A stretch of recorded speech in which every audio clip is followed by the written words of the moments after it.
What happens when you obsess too much? Being too obsessive can lead to a myriad of problems. So let's think about this when it comes to things that you may obsess about, because that's actually one of the main things right there. Thinking. You're thinking too much about something. You're obsessing over something that you really shouldn't be obsessing over, but you are. And you may not be able to know how to control it. You may not have any sort of tools in your disposal to be able to handle this obsessive nature that is within you. What are some things that we can obsess over? Well, as I mentioned, we do have those racing thoughts. Those racing thoughts about pretty much anything and everything we could possibly ever imagine. These can be things regarding your health. It could be your mental health, your physical health. Think about times that you have been in a place where perhaps you don't necessarily feel the healthiest. That things are not the best for you health-wise. And you begin to think, something is wrong with me. There's something that is wrong with me. And you keep looking online for some sort of answer. Keep thinking something is wrong.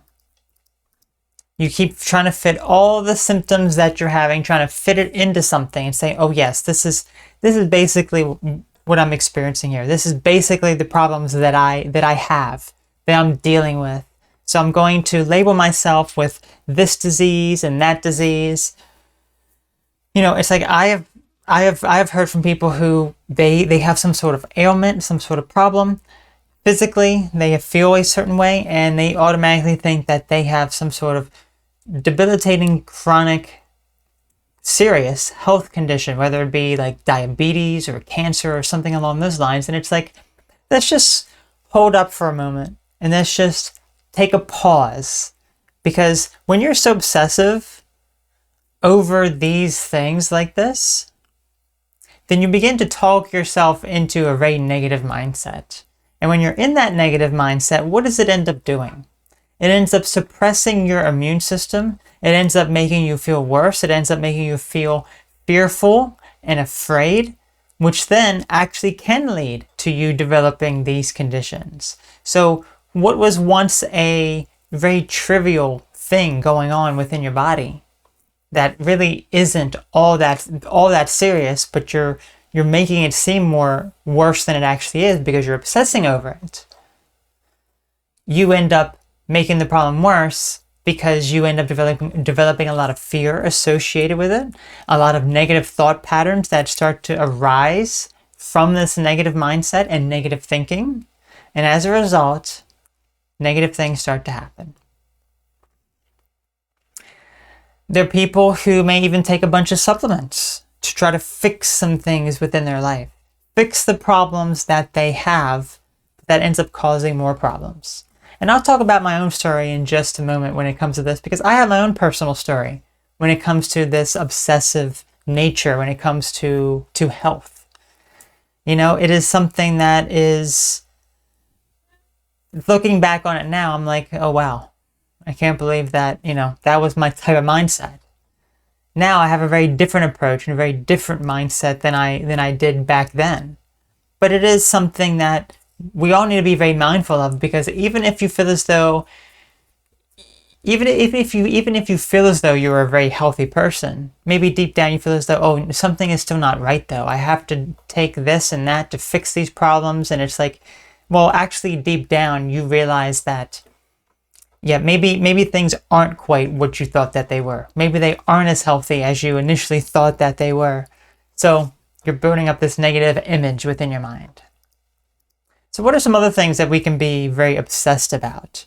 We can be very obsessed with our work, that a desire to make money, a desire to fulfill some, you know, perhaps that can even be, if you're obsessing over work, if you're obsessing over money, if you're obsessing over some other activity that you're doing, you can often use that as a form of distraction even.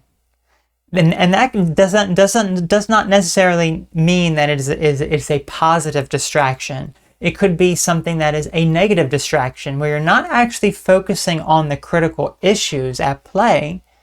and are instead focusing on the other things that are taking your mind off of the negative situation so you don't have to address it.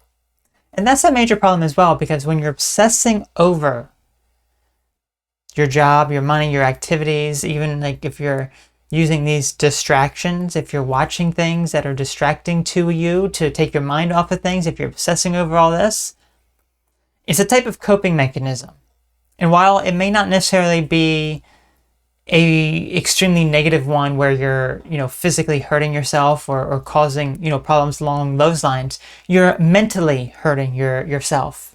You're putting yourself in a place where you're ignoring very important issues that you have and are obsessing over other things that really shouldn't matter as much as your own personal growth and awareness of these things that you're currently dealing with within your life. Things that life is telling you, you need to pay attention to this.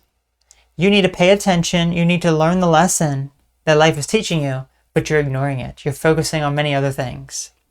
So there is a difference between a distraction, a positive distraction from a very negative way of thinking and a negative coping mechanism, versus rejection and denial of thinking about certain situations that are troubling to you and not addressing them. Because if you're able to address them, you wouldn't need to be so distracted with other things and obsessing over other things just to take your mind off of some of the other things. What are some other things that we can be obsessed about? I guess something else we can be very obsessed about as well. It kind of goes with the mental health example. Some sort of self-improvement. That we have to constantly better ourselves in one way or another. This can be some sort of another form of coping mechanism where perhaps deep down you feel as though there's something wrong with you. So what you do then is you find these coping mechanisms of, oh, I have to be better. I have to improve myself. And while on the surface, it may seem that it's relatively healthy, it's relatively innocent on the surface, the truth of the matter is that deep down, these ideas that you have that you need to better yourself is basically saying, I'm not good enough as I am now. That I have to be better and better and better. And I think that's a bit of a mixed bag when it comes to the reaction of that, because yes, we should always strive to be the best person we can possibly be. We should always strive to better our lives, to improve the quality of our life, to be a much better person than we were yesterday. But when you're constantly putting your current self down and saying, I'm not good enough, and you constantly are working to be a better person, you could be distracted. It's another form of coping where you don't want to face the problems that you have, so maybe you're trying to focus on other things. You're trying to think differently than how you are right now, and that is, unfortunately, that's really not going to lead to any positive place. In fact, it's going to lead to a more negative place. So we have to get ourselves out of that negative mindset as well, because when we're obsessing over that, so a lot of these things has to do with obsessiveness with ourselves.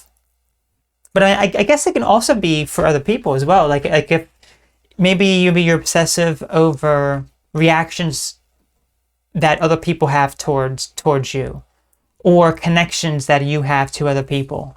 Maybe you're obsessing over a friendship. Maybe you're obsessing over a potential romantic relationship that you just keep thinking about again and again and again, and it just keeps going through your mind nonstop. Now that is also another major thing that is very, very obsessive in nature, that you keep thinking about again and again and again. And that also causes a lot of problems within your life. So, constantly thinking, constantly obsessing over whether it be internal things, external things.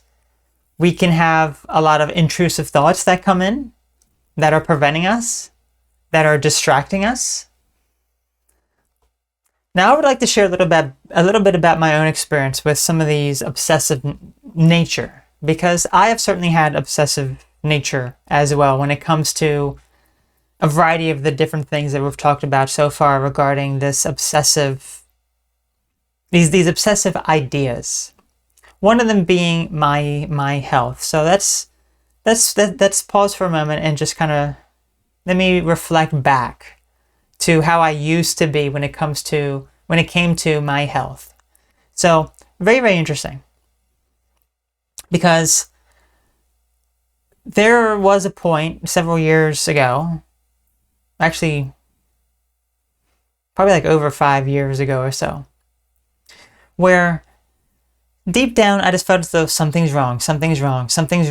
But even though technically I found the answer to what that thing was wrong, I was really not looking in the correct place. I kept thinking I have to take more supplements to feel healthier. I'm deficient in some sort of vitamin or mineral, so I have to start taking something. And I would take it. I would really not notice much of anything. Nothing would really happen. Maybe a little bit of a, change or something, maybe slightly positive that would happen. But for the most part, there wasn't anything major that really happened. Some supplements were certainly better than others, but here I am taking these things for a long time, many years, and I'm thinking, I'm just spending all this money on all these supplements that really are not doing much of anything. And then I don't know how many supplements I've been through where I take, and then I stop taking, and then I find another one to replace it, and then it's like as I'm taking, So some of these thoughts and ideas still kind of go through my mind a little bit, regarding, my health. There's something wrong. There is something wrong that I have to fix and remedy in some sort of way. But at this point, I have realized, you know what? I think moderation is a lot better. So while there are still a fair amount of different types of products that I take and supplements, I find personally for me and for my body, it's not so much about taking the quantity of it, but more so taking a very low dose of it. And I would like to use an example here, because this is something that's very interesting. So vitamin B12, for example. I will use an example of vitamin B12, vitamin D, things along those lines, because these are two supplements, these are the only two vitamins that I actually take. And I take them in different forms. So vitamin B12 specifically, it comes in these, let me actually pull it out here. It comes in these little tiny capsules here. Look at these little tiny things. You can barely see them. They're so tiny. So tiny. So extremely small. And you're supposed to take one of them a day. And that is equivalent to B12. First of all, B12 is a water-soluble vitamin. So you can, take it, and really there isn't any major repercussions, because it doesn't really stay in your body because it's water-soluble as long as you're drinking enough water. But according to this has 1,500 micrograms, which is equivalent to 62,500%. Now that seems like an enormous amount. But I've actually seen B12 supplements that are actually much higher than that. So honestly, it really wasn't all that much. But here's the thing. I got that. I had taken one every day, and then I was just, for whatever reason, I would notice that I would feel so exhausted and dehydrated after taking it. I was just extremely just tired and just needed to drink a bunch of water. And I didn't know what it was. I thought it was just kind of normal for my body at the time. Just normal things happening. But then I realized maybe it's the vitamin B12. So I stopped taking it for a few days, and each of those days I noticed I was not tired. I was not extremely dehydrated. I didn't need to drink a bunch of water. I'm like, huh. So then I started to experiment. Okay, these little tiny capsules, I can open them up and take a very small amount. So if I take 1/10 of that amount, will it have the same effect? So I took a little tiny bit of it. I took that as a supplement for every day, and it had the complete opposite effect than the tiredness. It actually gave me a lot of energy. I did not feel dehydrated. So I'm like, that is the solution for my body, I realize. My body does not like probably what most people's body would be perfectly fine with. So all this time, when I'd been taking these supplements and these vitamins before, they were doing more damage to me and causing more problems because I'm a very sensitive person. I don't need all that sort of stuff. I just need stuff in very minor amounts. Let's use another example of vitamin D, because this is another vitamin that I take that is very, very crucial as well. For whatever reason, taking oral vitamin D does not really absorb into my body. And the amount of units I would need to take to raise my levels to even the very, very low range of what is considered normal is like 5,000 units, which makes me, much like the vitamin B12, extremely tired, extremely dehydrated. And I'm like, there has to be another way. So that is when I started to lay out in the sun for a little bit each day. But sometimes, that's not enough. And in the wintertime, you really can't, because it's too cold. You really can't get enough sun. It's really not close enough to where you are. So I'm like, okay, I have to find something that I don't have to take orally. And that's when I found a vitamin D cream that I just put on my body that helps tremendously.